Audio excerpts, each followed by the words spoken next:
everyone, and welcome to the Embedded Systems Conference Show for 2010.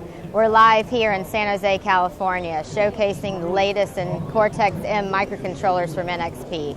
This is the booth here at the San Jose Convention Center where we've been for the last 3 days, showcasing the latest with the Cortex-M0 microcontrollers, including our tools partners that have joined us. We have a tool zone here to the right where we're showcasing the LPC product family tool offering. We have several of our tool vendors, including Micrium, also Code Red. We're showing the embed tool from the ARM. We have several demo stations here where we're showcasing the latest in the Cortex-M family of microcontrollers. We start here with the Cortex-M0 and the latest installment there with the Open CAN on board. We also have a demo station showcasing our LPC 1700 from the Cortex-M3 line. And then we also have a demo station with our latest announcement from the Cortex-M4 with DSP capability. All of these demos have been getting a lot of traffic this week from several customers who are very interested in using our product. We're going to talk to one of our field applications engineers, Jeff Hassan, out of our Chicago office. He's going to talk us through this Cortex-M0 demonstration that we've been giving here at the show that's gotten a lot of press. So, Jeff, here you go. Thanks, Shelley. Well, a couple of things that we're showing off here with the M0. First off, we have the CAN controller. These are the first parts with onboard CAN. One thing that's really nice about these is that the CAN drivers are implemented in ROM. So as a developer, you can pick the parts right up and hit the ground running with CAN. You don't need to put in your own stacks. They're completely in the hardware. So what we're showing here is just we're driving a simple motor. We can go a couple of different speeds, a couple of different directions, and it's really just a nice CAN interface. This would be something for, say, automotive applications or anywhere where you have an embedded application and you're utilizing CAN. One of the great things we've got with M0 is low power. So M0 was fully implemented in 12K gates, and that gets us down to some very low power modes. Over here we have an LPC Espresso, and we're doing a few things with it. We're turning on, turning off an LED, and then we go into a sleep state, and then we go into a deep sleep state.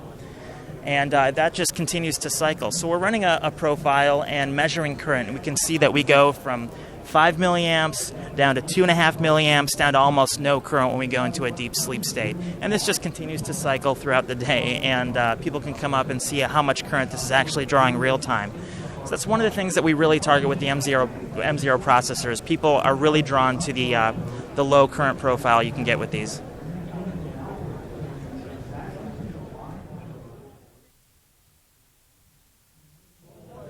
Hi, we're here at the booth with Ian Morris, one of the business line applications engineers. He's going to talk to us about this e-metering demo using our LPC 1700 Cortex-M3 microcontroller. Here you go, Ian. Okay, thanks, Shelley.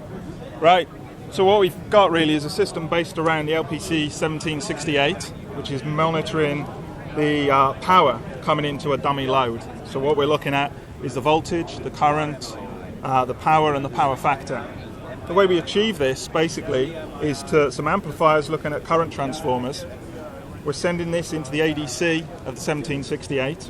So this is monitoring the current, the voltage, etc. What it's also doing is showing the power of the core because it's actually serving out web pages. So we've got an Ethernet connection to the PC here. So the data's coming out of the 1768 into an Excel spreadsheet, and we're graphing things like the voltage, the current, the power factor, etc. We can actually do this on 3 phases, although we've only got a single phase connected up at present, which is why you get the 3 different graphs. We've also got another dummy load on here, which is just another application for 1768, which is a ringtone player, and that's just serving as a load. It's actually running the Micrium OS and playing various different 80s themes. Let's see if we can get that on microphone. There we go. Okay, so I don't even know what that is, I can't recognize it. So that's it, basically.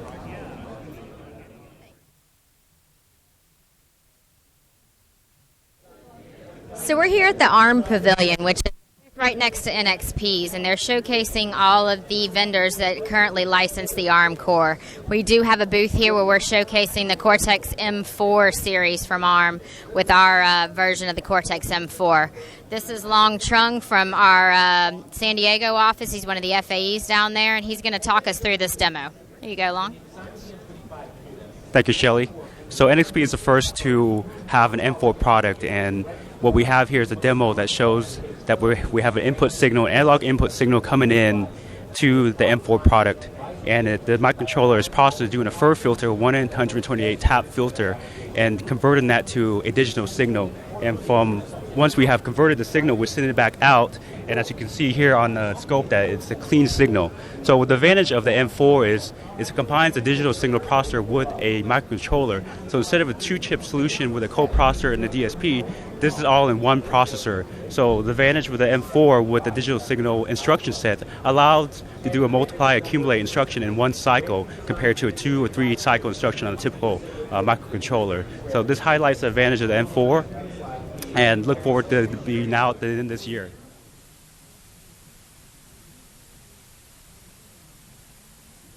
So we're here at the booth with Rob Casaro, who's our systems architecture manager in the business line. Rob gave a talk this week about the Cortex-M4 product series. So Rob, can you tell us a little bit about the class and the attendance there? Yeah, sure. It was a great class. We had over 60 people there, and it was about our M4 announcement, more about the core, and we had ARM there giving a description of what the M4 is and the instruction set. And then we had Paul from DSP Concepts there, and he was giving a talk about DSP on the M4. The M4, is not a true dual issue kind of DSP, but it has a lot of features in it that make it much more efficient at doing multiply and accumulate instructions. It's got SIMD as well. So it's an ideal processor for things like voice recognition, audio kind of things, definitely motor control, also communications, power line communications and things like that. So we explain in the class the applications. We also will give an overview of what the chip's going to look like. I really couldn't talk about what's really in it because we're still kind of looking at some of modifications and changes, but definitely we'll have a lot of great peripherals that will support these 3 basic areas of target applications, and that's motor control, audio, and also power control. Excellent. Well, Rob, we appreciate it. Thanks so much for joining us today. Yeah, well, nice seeing you too.